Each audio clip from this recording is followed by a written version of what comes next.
Hey, everybody. Hey. This is Felicia Brogy, and thanks for being here with me tonight for another edition of Positive Tea with Fee. And let's just jump right into it. Hope everyone had a good week. The topic for the show tonight is following to lead. Um, this is a topic that I chose because this is something that I thought was timely for everyone out there that's a go getter, everyone out there that is trying to live their life in purpose and positivity. As we've discussed many times before, you have to know your purpose. And once you know your purpose, you have to have a strategy for working in that. Me personally, there have been times where I did feel like I was lacking something in periods of my life. And sometimes it wasn't a long period of time, but it was long enough that it started to make me feel some type of way. And so, in order to not spin your wheels and to keep moving forward, I'm going to share with you guys some of the things that's helped me and continues to help me if I get in a rut. Because no matter how successful we are, no matter how positive we try to be, there's still going to be times where we have to go back to the basics. And so the first thing we want to dive into is choosing a mentor. We've discussed before on the show how there are individuals in our lives that are going to add to or take away from our purpose in different ways, and then everybody in between. And so when it comes to the idea of a mentor, meaning someone that is helping mold you, someone that's setting that example, someone that is coaching you. A mentor can be so many things to many people. A mentor can be someone that you know through education, someone you know through an occupation, someone you know through many different facets of your life. What's going to work for me is not going to work for you. And there's six things that we need to look for when we're choosing a mentor. And the first one is going to be you have to know what you need. In order for you to know what type of mentor is going to work best for you need to know exactly where you're headed in your life. You need to know the path that you're going on and what type of support is going to help you develop into the successful person you need to be successful within whatever your purpose is. And by knowing that, that's going to help you choose people who are doing the same thing that you want to do, or learning from individuals who are equipped to mold you and coach you. You also want to make sure this is someone whose strengths and weaknesses are not matching yours. So you want to be relatable.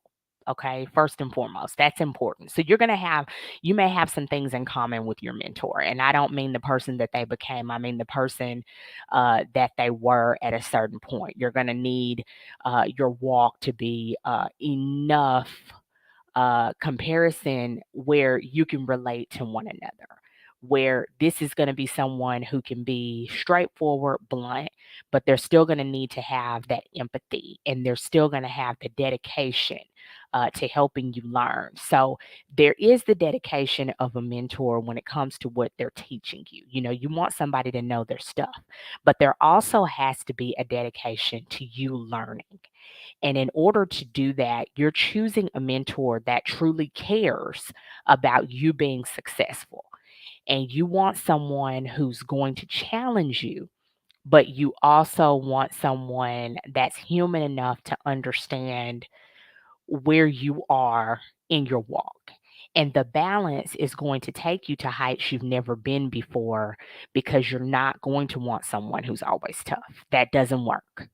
You guys have probably heard me say before that in choosing a mentor and also in being one, balance has always been important to me, because I've always felt like I do better with a firmer hand, which is true. However, with that firm hand needs to be some tough love.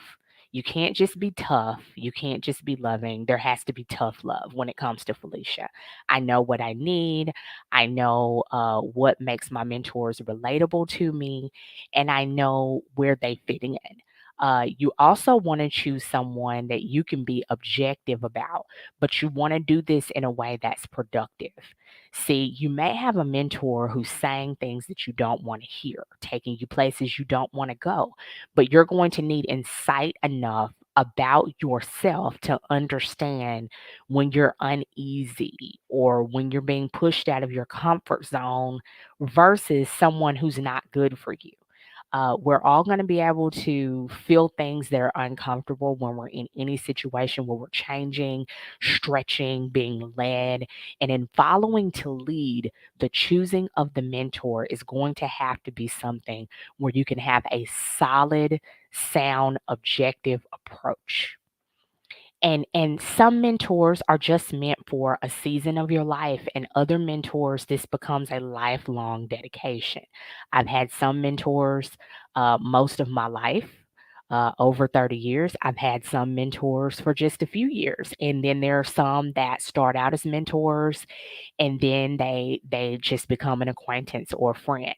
Or there are some people who you meet, you never become friends with, and they're there for that purpose, that season, that reason, and then you move past that.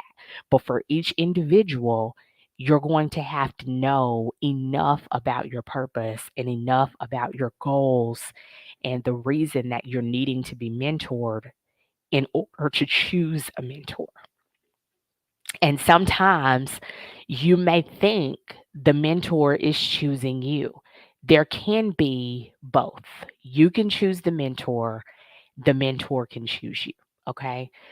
But what has to be, okay, what is not negotiable is you choosing the mentor. And the reason for that is even though a mentor may choose you at some point, or even though the mentor may, of course, still be dedicated to teaching you, dedicated to you learning what you need to learn to be in your purpose, if you in some way, form, or fashion are not choosing that mentor, in the mental sense of dedication to actually receiving that mentorship, receiving that leadership, then you're not going to be willing to follow them in their way of thinking, follow them in the goals and objectives that they are helping you reach, or sometimes they have to set before you. And again, each individual has their own way of doing things, has their own background, has their own way of learning, has their own way of teaching. And so, in choosing that mentor, you're going to have to be dedicated to doing something different, hand in hand with things that you've done before. And reaching the happy medium and being as productive as you can be in that mentee mentor relationship is going to cause that mentorship to be the best that it can be. But for each individual, that's going to be something different. But I am telling you that it is something that that stems from you wanting to be accountable, you wanting to be teachable, and you understanding you must follow to lead. And a mentor mentee relationship can be one of the best relationships that you ever form if done the right way. And you will be able to look back even during those uncomfortable periods of time. As Maya Angelou said, when you know better, you do better. Sometimes we need someone beside us to give us that accountability. Sometimes we need someone around us to push, and you always have to follow to lead. So get you a mentor, get more than one mentor if you have to. And for the different areas of your life, do what you need to do to find that person, bond with that person, and trust their leadership so that you can follow the right person to be led in the right way while you're following to lead. The second thing that we're going to talk about is knowing the why of your failure. You want to know what the reason is that you keep repeating the same thing over and over again, which, of course, Webster calls that what? Insanity. When we know the whys of our failures, when we get to the root of understanding repetitive behaviors that are working against what's best for us. Repetitive behaviors that are causing us to feel, deal, and kill our dreams or make us go in the opposite direction of a path that's been set before us for our purpose. By knowing the why, you're able to dissect it, and once you dissect it, you're able to redirect it. And in doing that, that's going to take some honesty. That's going to take some hard self examination and what? Self development, like we've talked so many times about. If you know that your why is something that stems from a deep seated area of an insecurity, by recognizing what that is, you're going to recognize those triggers. And the reason that knowing the why of your failure is so important is because you're going to carry it with you from place to place. Because although we're self developing, although we've chosen a mentor and we've decided to do the work, we're still going to have the whys. We're still going to have the reasons why we failed in the first place. Just because you're improving, just because you're working, just because you're learning, and just because you're following the lead, that doesn't mean that you're not still going to have the same scars. That doesn't mean you're not still going to have those experiences from your past that are linked to the way you react to certain things. It doesn't mean that if you're listening to a song and it reminds you of that time and that place where you were so disappointed in yourself, or that performance that you just didn't quite meet your own expectations and you felt like you couldn't redo it, or you couldn't go back and start over, or you couldn't dust yourself off and try again. Knowing the why of your failure is going to allow you to pick apart those little bitty details of each of us as an individual and to see why we do things. There was an experience that I had in junior high, and that experience carried me throughout my entire life. But I didn't know the why until I was faced with the situation where I had to recognize it. And it took me a few years to really understand the root of the problem, the root of why I was constantly repeating those same patterns. When I started understanding the why, I didn't immediately want to dissect it. I didn't even immediately completely recognize the why of those constant patterns that were causing me to go in the opposite direction of my purpose. But through prayer, trial and error, and having a mentor to help me remain accountable for the self development, it helped. But then I had to become consistent in understanding if this continues, you're going to have the same patterns.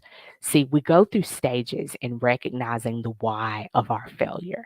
And in recognizing the why of our failure, sometimes we do try to mask it. Sometimes we do try to go around it. But you can't go around it. You can't ignore it.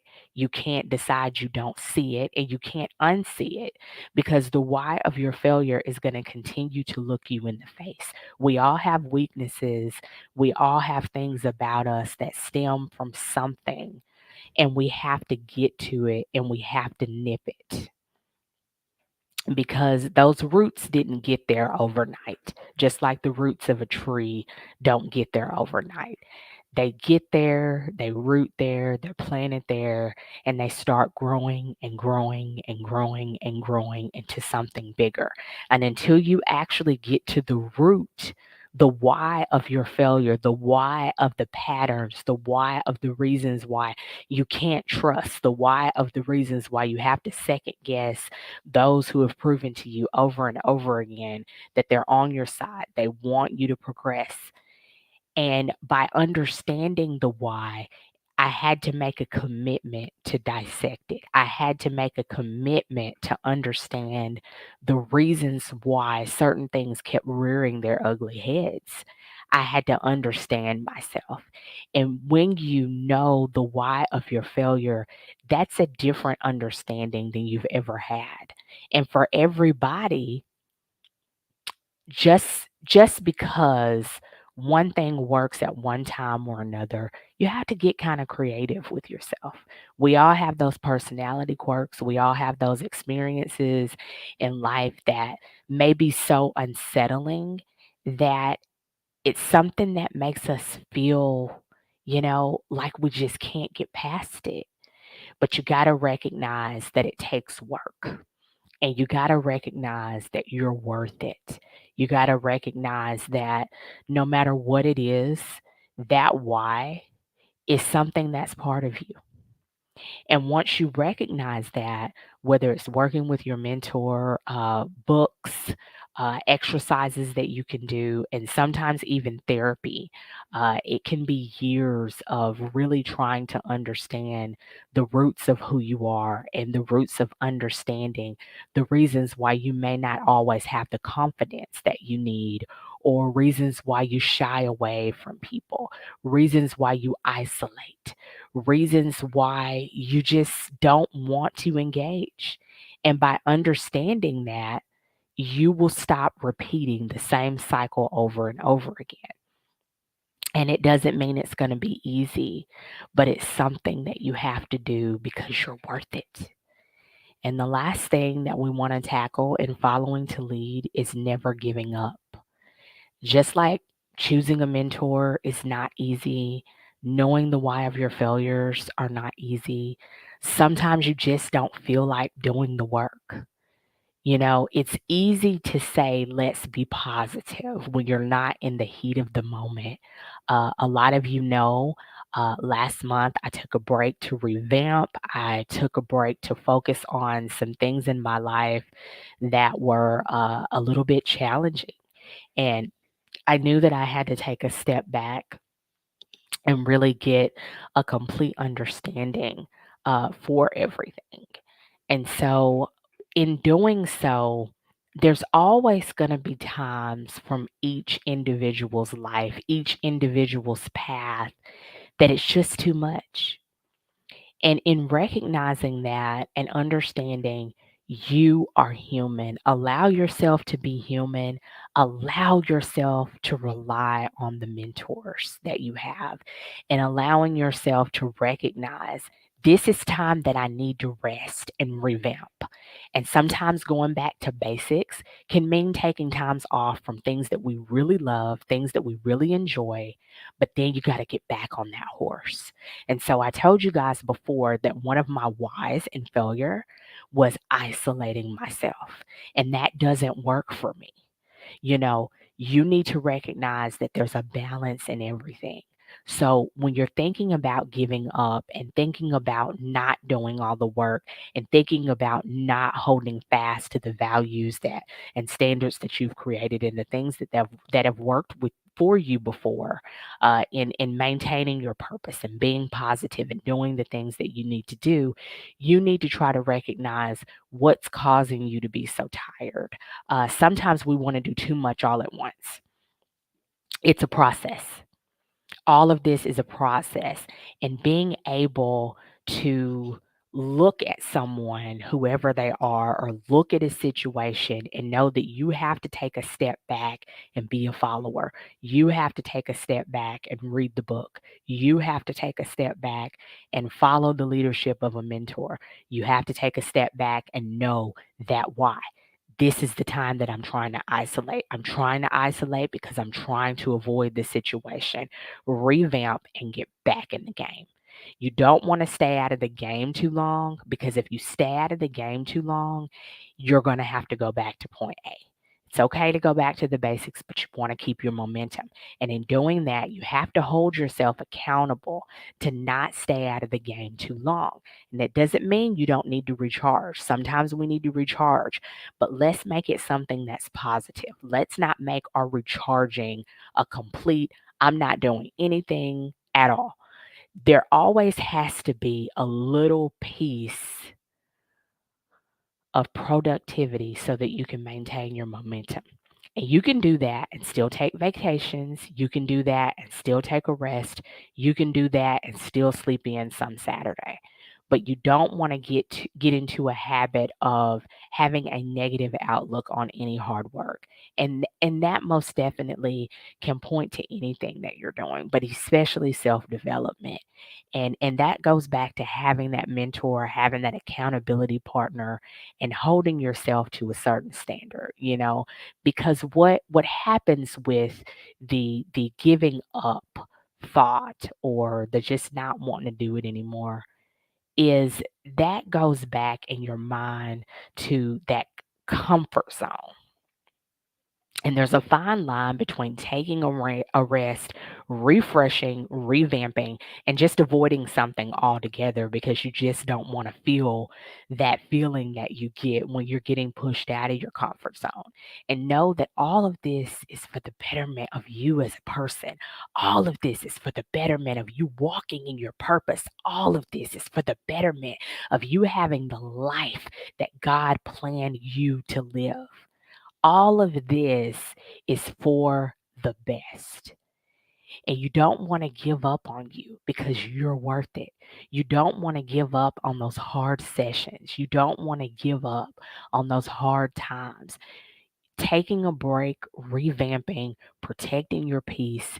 You don't want to do that so often that it's a place of a safe haven away from your uncomfortable feelings of stretching yourself out to where you can be a better you. A break is that, a break, but a break is not giving up. Never giving up means remembering that you're worth it. Never giving up means remembering why you started to begin with. You started because you want to be your best. You started because you have a purpose. You started because you're worth it. You started because somebody else is watching you. You started because just like you have a mentor, you have someone you're following. Somebody else is following you. Someone else is looking up to you. Someone else is tapping you on your shoulder, either literally or hypothetically, and they're wanting to know what keeps you going. Somebody else is relying on you to keep doing what you do, and that's building a better you. All the sleepless nights, all the tears, all the years, all the fears, it's all for a purpose. And we all have one. And you're working yours out, no matter how hard it is. Don't give up. You're worth it. You're worth the fight. And together we're like a chain. And in this chain of family, of mentorship, of community, of teamwork, we're building a better team. And that team is what? Only as strong as its weakest link. But guess what? If the link starts to weaken, the stronger link can pull it up. And that's what it's all about. It's all about the positivity that we can come together and prosper in our purpose.